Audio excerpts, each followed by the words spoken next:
네, 역대하 33장은 므낫세에 관한 이야기로 시작을 합니다. 므낫세는 12살의 나이로 왕위에 올라서 55년 동안 이스라엘을 통치한 왕이었는데요. 그러나 므낫세는 하나님의 질서를 따르지 않습니다. 그의 선대 왕이었던 히스기야의 그 종교 개혁을 다시 종교 개혁 이전으로 되돌려 놓는 역할을 이 므낫세가 하게 되어지는데요. 하나님을 예배하는 장소에서 하나님이 아닌 다른 신을 예배하며 하나님의 성전을 모독하게 되어집니다. 그리고 주술적인 행위들도 서슴지 않았습니다. 므낫세의 이러한 행동들은 하나님의 진노를 불러일으키기에 충분했고요.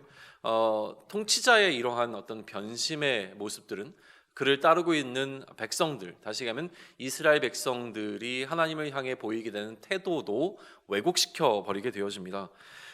그러니 하나님의 질서에서 전체적으로 벗어나기 시작하자 하나님께서는 결국 아수르를 들어서 심판의 도구로 사용하시고요, 므낫세를 아수르의 포로로 끌려가게 하십니다. 포로로 끌려간 므낫세는 환난을 당하자 하나님께 기도하기 시작했고 간구했습니다. 그리고 하나님은 이 기도를 들으셔서 므낫세를 왕위에 다시 복귀시켜 주십니다. 이 사건을 대하는 열왕기 기자의 태도와 또 역대기 기자의 태도는 조금 차이가 있습니다. 열왕기 기자는 므낫세의 악행 쪽에 보다 더 무게의 중심을 두는 반면에 이 역대기 기자의 경우에는 그렇게 악을 행한 왕인데도 불구하고 하나님 앞에 정직하게 그의 잘못을 시인하고 회개할 때 하나님이 다시금 그에게 기회를 주시는 그 모습에 더 포커스를 두고 있는 것을 우리는 보게 되어집니다. 아무튼 이 사건을 통해서 므낫세는 여호와의 하나님 되심, 다시 얘기하면 하나님의 일하심을 제대로 경험하고 그 하나님을 올바로 인정하고 알게 되어집니다. 그래서 이전 자신의 아버지와 같이 히스기야와 같이 종교개혁을 단행하게 됩니다. 자신이 왜곡시켜 놓았던 신앙의 질서를 다시 올바르게 회복시키는 일에 헌신하게 됩니다.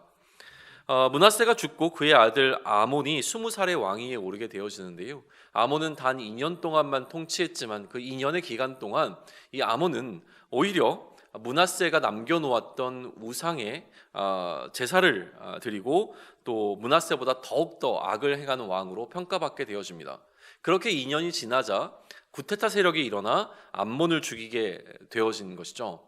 하지만 백성들은 이 구테타 세력을 제압하고 아몬의 아들 요시야를 왕으로 삼는 장면으로 이 33장은 마무리가 되어집니다.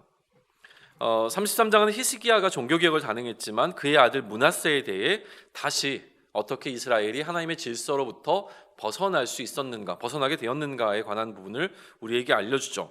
그렇게 하나님은 므낫세를 심판하셨는데 이것은 오히려 므낫세가 회심하게 되어지는 기회가 되어서 자신의 잘못을 되돌리는 굉장히 중요한 변화의 변곡점이 되어지는 것이죠.